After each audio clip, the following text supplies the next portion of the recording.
लगभग 8 से 10 छात्रों को यूपी एटीएस ने गिरफ्तार किया है, जिसमें पूर्व छात्र हैं और वर्तमान छात्र भी हैं। आरोप है कि वो आईएसआई से जुड़े हुए हैं। क्या मानते हैं? भाई मैं तो पहले भी कहीं कह चुका हूँ कि मुस्लिम यूनिवर्सिटी पाकिस्तानी एजेंट की यूनिवर्सिटी है, आतंकवाद पैदा करने की फैक्ट्री है और आईएसआई का अड्डा है। और जहाँ पर जो है आतंकवाद पैदा किया जाता हो वो यूनिवर्सिटी नहीं हो सकती, वो कहीं जो है आतंकवादियों की फैक्ट्री हो सकती है। भारत सरकार को इसको कड़ाई से कार्रवाई करनी चाहिए। और उत्तर प्रदेश सरकार वैसे फेमस है बुलडोज़र के लिए, तो मैं तो ये कहूँगा इस यूनिवर्सिटी पे भी जल्दी बुलडोज़र चलाना चाहिए, ताकि जो उनकी बुलडोज़र बाबा की छवि है वो उनकी बनी रहे। क्योंकि उत्तर प्रदेश आज इसी बात से पहचाना जाता है पूरे विश्व में कि यहाँ पर समाज विरोधी तत्वों के खिलाफ बुलडोज़र चल जाता है।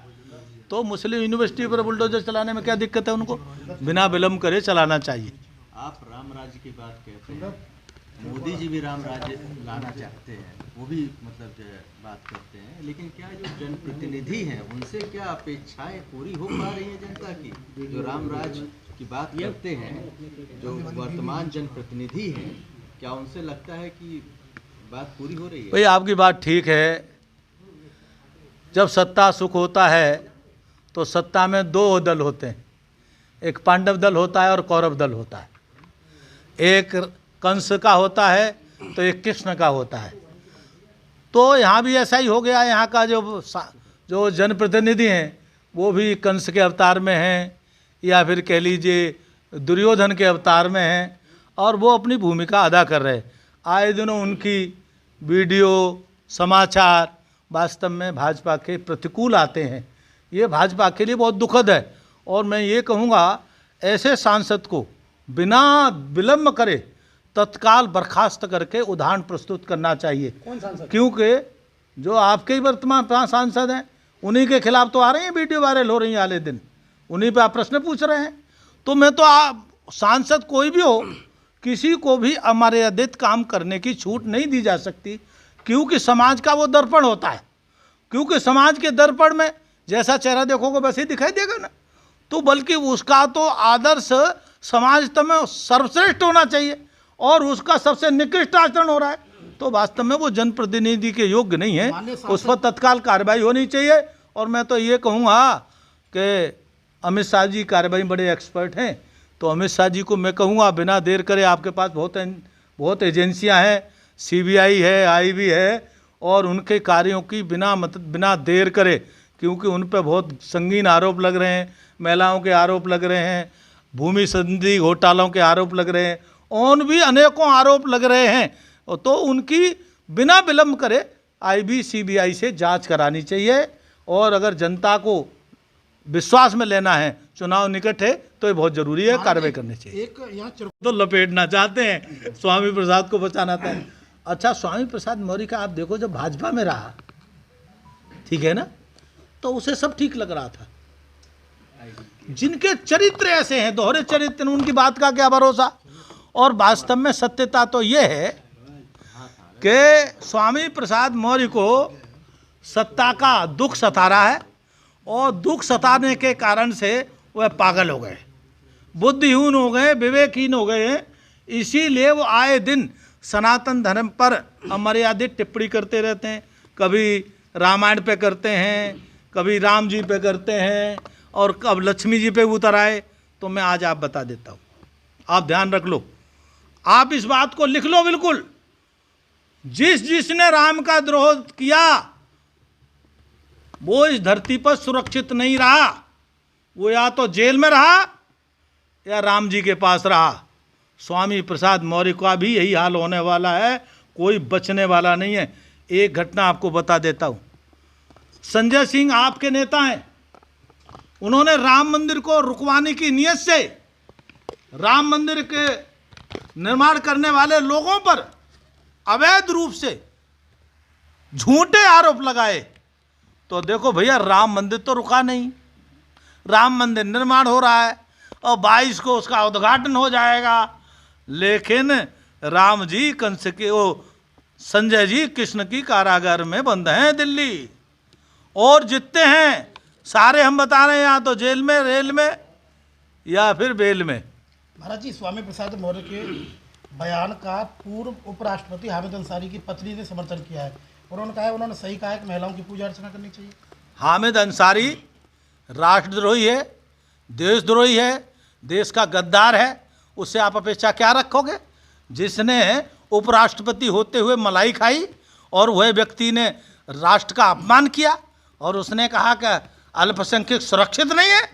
देश का राष्ट्रपति बना रहा उपराष्ट्रपति और कहता है सुरक्षित नहीं है। किसी और देश में देखो, किसी मुस्लिम देश में कोई हिंदू के बना के देखे। पाकिस्तान में बना लो हिंदू को राष्ट्रपति, मैं जानूं। अफगानिस्तान बना के दिखाओ।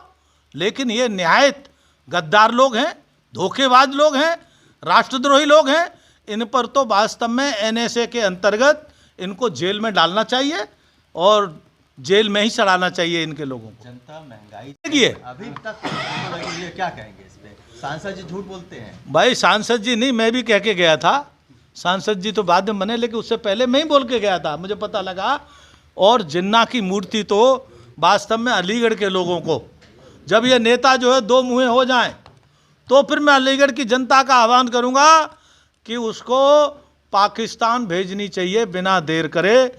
यहाँ पर भारत में जिन्ना की मूर्ति का कोई मतलब नहीं। सांसद जी पिछले नहीं 5 साल से कह सर, रहे आप कह रहे हैं कि पाकिस्तान भेजना चाहिए। मुंबई में जिन्ना हाउस बना है और पार्लियामेंट के अंदर तस्वीर लगी है। तो सब हटनी चाहिए। आप एक बात, तो अंग्रेज चले गए ना, अंग्रेजों की तस्वीर हटी ना, मुगल चले गए ना, मुगलों की तस्वीरें हटी ना, सरकार को करना चाहिए। मुगलों के चौराहे हटे ना, तो ये भी हटना चाहिए। सरकार को करना चाहिए तत्काल। मोदी योगी कहाँ हटा रहा है? तस्वीर तो हटा नहीं रहे, केंद्र उसकी सरकार को हटा ही नहीं रही है। भाजपा को नहीं करना चाहिए, हम आपके सामने से कह रहे हैं। भाजपा का राष्ट्रपति बना रहा है, केंद्र सरकार चुपचाप बैठी हुई है। वो तो केंद्र सरकार को तत्काल कार्रवाई करनी चाहिए, चुप नहीं बैठना चाहिए। क्योंकि मोदी जी को वोट जो दिया है, इसी आशा भरोसे से देश की जनता ने दिया है। और मैं तो ये कहूँगा कि आपको वोट दिया था, आपने ये कहा था कि वोट का एक एक ऋण अदा करूँगा। तो भैया, जिन्होंने वोट दिया है उनकी भावनाओं का सम्मान करते हुए राष्ट्रद्रोहियों को राष्ट्र से बाहर करना ही वास्तव में वोट का ऋण अदा करना है। ये मोदी जी को ध्यान आना चाहिए। वहीं आप पर कुछ ऐसे लोगों ने अपने अवैध रूप से मकान बना लिए हैं, मस्जिद बना दी है। मस्जिद बना दी है, मदरसे बना दिए हैं, तमाम ऐसे चारागाह की जमीन, लेकिन प्रशासन उसे खाली कराने में बिल्कुल असमर्थ है, जबकि योगी सरकार बुलडोजर चलाती है। बाबा का बुलडोजर वहाँ नहीं चल पा रहा, क्या वजह? बाबा का बुलडोजर तो सब जगह चलने को तैयार है, लेकिन बाबा के जो हाथ पैर तो IAS IPS ही। और वास्तव में अब एक बड़ा घड़ा है और उसको ठीक करना थोड़ा कठिन होता है। जैसे उदाहरण के रूप में आप देखते होंगे, बर्तन पकाने वाला वो लगाता है तो नंबर 1 के 50% 20% निकलते हैं, लेकिन आज के IAS PCS में तो 50-20% ढूंढने मुश्किल है। और ये पहले से बहुत ठीक हो रहे हैं और आप लोग जागरूक हुए तो वास्तव में ठीक होंगे। और मैं यहाँ के DM को, SSP को भी कहूँगा कि भैया, आप योगी की सरकार में काम करते हो, ये पत्रकार बता रहे हैं सरकारी ज़मीन कब्जा कर रहे हैं, तो आप कहाँ पर हो? क्या आप सोए हुए हो? और क्या लगता है कि योगी जी को लाके ही वहाँ दिखाना पड़ेगा ये कब्जा हो रहे हैं? आपको नहीं दिखाई देता? और योगी सब जगह देखने जाएंगे। आपको उस पर कार्रवाई करनी चाहिए बिना विलम्ब करे। और कोई आड़े आता है तो योगी जी तैयार खड़े हैं आपके साथ। योगी जी को बताओ कि रोक रहा है नेता कोई। माननीय सांसद जी, कॉलोनियों के रास्ते बनने से तो रोक देते हैं, लेकिन जो अवैध कॉलोनी बन रही है उन्हें नहीं रोकते। तो कोई साठगांठ होगी, और जब साठगांठ होती है नेताओं की तो फिर नेता साठगांठ को पुष्ट करने के लिए ऐसा करते हैं। उनको ऐसा काम नहीं करना चाहिए। उनको भाजपा ने सांसद बनाया है और इसीलिए भाजपा की नीति रीति का उनको पालन करना चाहिए। और उनको ये नहीं सोचना चाहिए कि आप सदा सर्वदा सांसद रहोगे। ये जनता है, सब जानती है, और जो जनता का नहीं हुआ वो फिर जनता उसको नकार देती है, याद रखना। महाराज भाई, देश केशव में प्रसाद मौर्य जी का महंगाई- एक बयान आया है